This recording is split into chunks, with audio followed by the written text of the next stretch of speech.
been a minute since I've been able to join you. There's been a lot to talk about. I just haven't been able to decipher what takes priority. But after being engaged in the Leagues Cup over the last 3 weeks, I got to call, I believe, 6 or 7 games, which is an absolute professional thrill for me. I got to tell you, being on the road with Ryan Dunseth and sharing the road with the Spanish language announcers, I got to really befriend Pablo Ramirez and Carlos Hermosillo and Pablo Mariño, a bunch of people.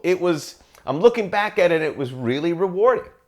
For an old dog, the OG, I really enjoyed it. And I think it's something worth celebrating as we prepare for the finals. So I'm recording this right after the semifinals, which showed you how unpredictable this tournament can be. I know many of you thought Messi's going to show up and he's going to tear through this and never lose a game. But that is really unbelievable. It can't be. I know it happened, but there's a lot at play here. We're going to talk a little bit about that. But you have a really unpredictable final because Inter Miami, and granted they added Lionel Messi, Sergio Busquets, and Jordi Alba, and 2 very highly regarded Argentine under-22 DPs, and it's electrified that entire roster. But they were the worst team in Major League Soccer. And now, in a tournament with 47 clubs that included Philadelphia Union and LAFC and Club America and Monterrey and Tigres and Chivas and Toluca, they're there. And the team they're going to play, Nashville SC, I covered their game right before the All-Star break. They were brutal. They won 1 game, and they lost 5 and 6. And in those 5 losses, they were shut out 4 times. Couldn't score, couldn't do anything right. Their season was going whoop. And suddenly, they proved to be a great tournament team, and they navigate to the final. They beat some good teams, and they beat some teams. I mean, whatever happens in the final, and by the way, Nashville and Inter Miami are going to get tickets to the CONCACAF Champions Cup. The winner of Monterrey and Philadelphia Union will join them. That's the value of making a semifinal and the disappointment of not making a quarterfinal. Making the Leagues Cup semis is like getting it's like in the Olympics when you win a bronze, and if you don't make it, you get nothing. It really sucks. So to the victor the spoils, an unexpected run, and there is a lot to it. And we look towards future incarnations of the Leagues Cup, and we will discuss it here on the Soccer OG. Check out the Soccer OG podcast, where all podcasts are available, or where you get your podcasts, however you phrase it. New one coming out. We'll be talking Leagues Cup with Eric Krakauer and Lloyd Sam, who are part of the broadcasting stable at Apple TV, along with myself, and I'm sure they're going to be thrilled about being able to do this. I can't wait to call this tournament again. I had a blast. Felt like a bit of an aging rock star on the road, mate. Wrecking hotel rooms, overserved on Jack Daniels and painkillers, mate. I didn't do any of that. It's just stream of consciousness. Check out the podcast where they're all available. Like and subscribe us here. Thank you for everyone who has subscribed to the Soccer OG. My last 2 videos about the Women's World Cup has been just wonderful with the numbers and the way that we're able to interact. Thank you for that. I really enjoy chatting with you. Leave a comment. We really recommend it. So we'll do a little something different. This is a Messi show, and this is a Leagues Cup show. Let's talk about Messi. So 9 goals in 6 games. It's scoring all kinds of goals. And I mean, we know not to give him free kicks, but he scored a goal against Philadelphia, which was mind-blowing. You were like, no, he's not going to. He hit it. You're like, and he's hitting it because he knows he's going to convert it because these defenses are just behaving peculiarly. I cannot stress this enough. I cover MLS. And I've seen the game against Charlotte that Miami played, and I saw the game against Philadelphia, obviously. The late comeback against Dallas. These defenders are doing things that they normally don't do. I watch them all the time. I know this isn't Serie A circa 1998 with the greatest defenders in the world playing. I know MLS isn't that, but it's not what we're seeing here. To see these highlights, and the one that went viral against Charlotte, where Messi just jogs into position, that people look at him and he walks by them into position, taps a goal 4 yards out. That doesn't make any sense.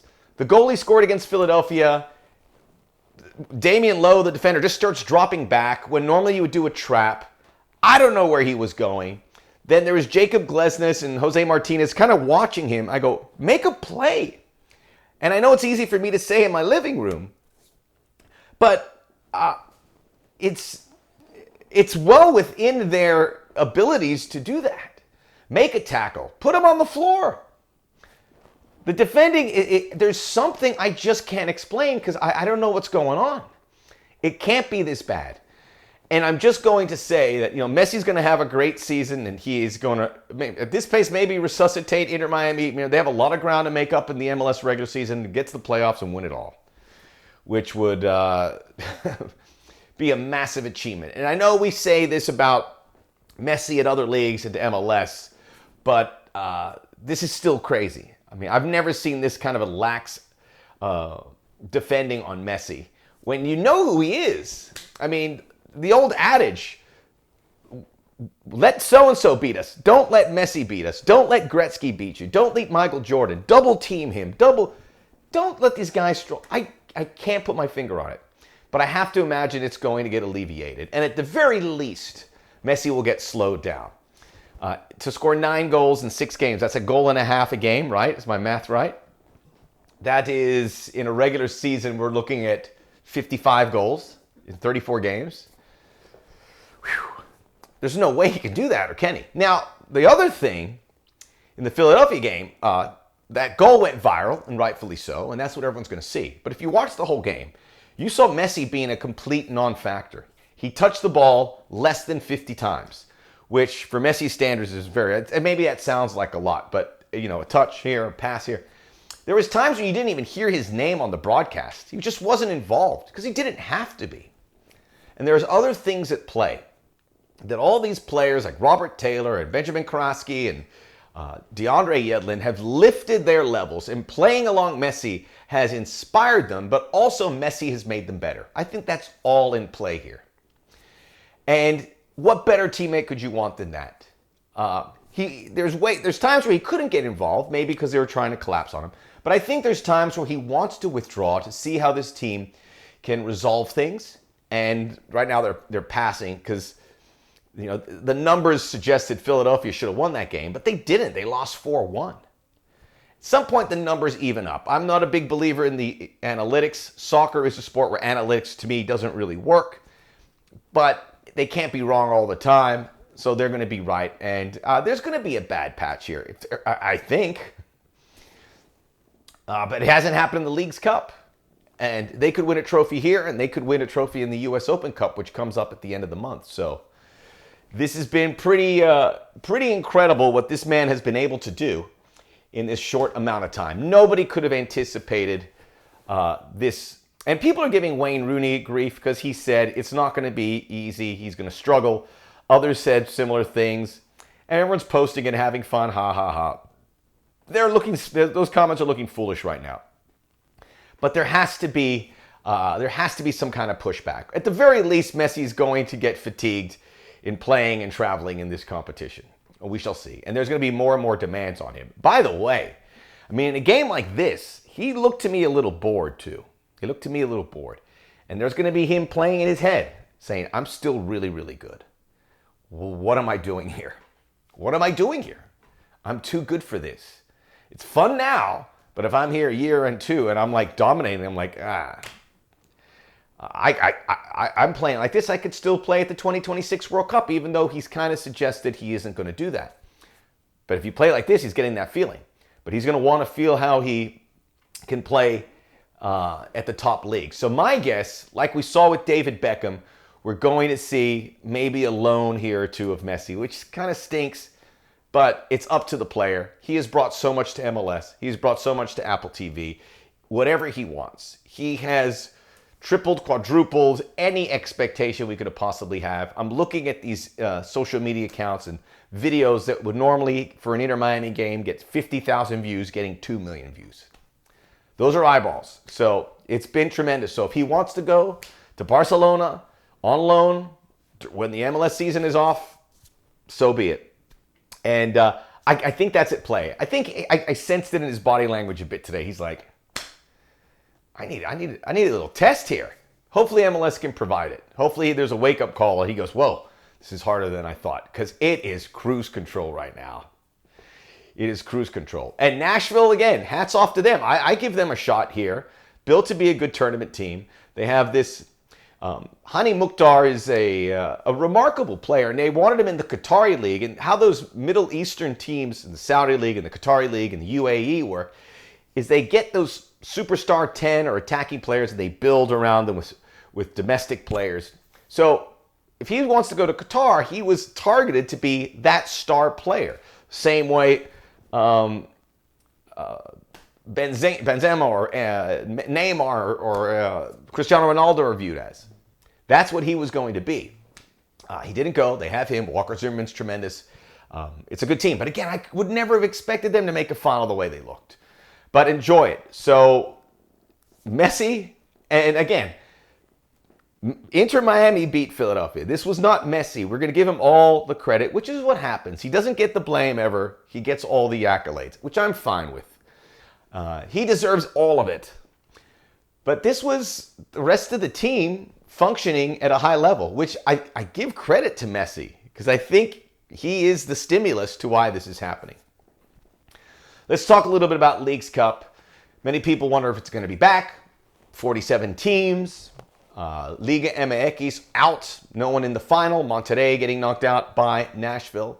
So in Liga MX, they're upset. And they're complaining about officiating. And there's complaints about the tough demands on these Mexican clubs, which is true. Monterrey, I think, had to play 6 road games in Seattle and Salt Lake. And then in Portland, and then in LA, and then in Nashville, and then in Houston. That's very difficult. But I suggest Liga MX, and I know MLS, really get on board with this because they have something here that they own. You don't have to kiss the ring of FIFA. You don't have to kiss the ring at CONCACAF and abide by their many times archaic rules about what you could do around these games. Apple TV calls the shots. They have the freedom to show everything, and they barely scratch the surface with what they can do with all these games happening. So if Liga MX is happy, and Mikel Ariola, the president there, had an address, and he made it sound like he is on board, he liked the innovation that some of these games are having. For example, deciding them with penalties so you don't have ties in the group stages. There's a winner, there's a loser. And there's going to be more innovation, because they get to determine that innovation. They don't have to wait for FIFA and CONCACAF. Do you know how liberating that is? When the CONCACAF Champions League or Cup is happening and I'm at the stadium, I can't use my credential. I can't go here. I can't go there. Everything has to be cleared by CONCACAF. You're like, and that's fine. And I'm just giving you my example, but the clubs have to do it. MLS has to do it. It's not their tournament, but they got something here. And they have the right name for it, because Leagues Cup would tell you it could be any league. This may be pie in the sky, but you have 47 teams. You can be creative with this field if you can get other teams on board. I said, everyone wants to be in the Copa Libertadores, but why don't you bring the Copa Libertadores, or at least the good parts, to Leagues Cup? We're talking about raising the money. You have Messi, so the clubs down there would be interested. You take the top. Boca Juniors, River Plate, Flamengo, Palmeiras, Atlético Mineiro, Nacional. I would stick as close to the Argentine and Brazilian teams, but you could pick the top teams from Chile or Paraguay or Ecuador. Maybe they can come in if they have a month to give up. That's going to be difficult, but you can find ways to be creative if this grows. Perhaps you can reward teams inside the Beltway. Let the USL champion come in and participate. Give them something to get after. Let the Liga Expansión winner from Mexico come in and participate. You have this at your fingertips. You can make it grow. You can pick up the teams and make it bigger. And I thought it would be good. It was much better than I thought. There were some empty stadiums, but a lot less than I thought. I thought we would have some pretty shocking turnouts, and we really didn't. Give credit to the, in large part, the Mexican audience that lives in the United States that came out to the games. That is another group that you're serving. There's enough good things here to make it grow. I think MLS and Liga MX will look at this and say, we're good. I would say next year, for the Mexican clubs, we need some games there. And that would make the tournament even better for a variety of reasons. It would even the playing field. It would expand the boundaries for these MLS teams. And because it's so hard to arrange in the knockout stages, the group stages, which are predetermined months beforehand, put those in Mexico. Have a group, say it's Toluca, Nashville, and Colorado, and the two games, they're playing down there at Toluca, or they're playing there at Estadio Akron. Chivas is hosting them. So that when they got to the knockouts, the Liga MX teams aren't just overwhelmed. And they're like, whoa, okay, we can handle this. You could do that in Brazil. You could do that in Argentina. You could have a group down there. Huh? Huh? And then for 2 weeks, everything here is in the USA and you rip through this tournament. A lot of promise here.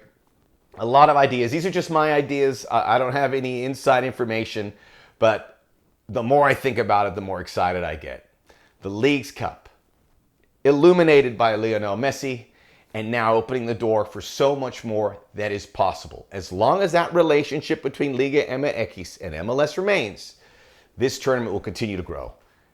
People down in Mexico have to be happy about it too, all right? So you make those concessions, and you put some games in there, and let's see where it goes. The Soccer OG. Check out the Soccer OG podcast, where all podcasts are available. Like and subscribe us here. We'll be back soon. New podcast coming out on Wednesday. Check us out. We'll be back here very soon because I like to chat.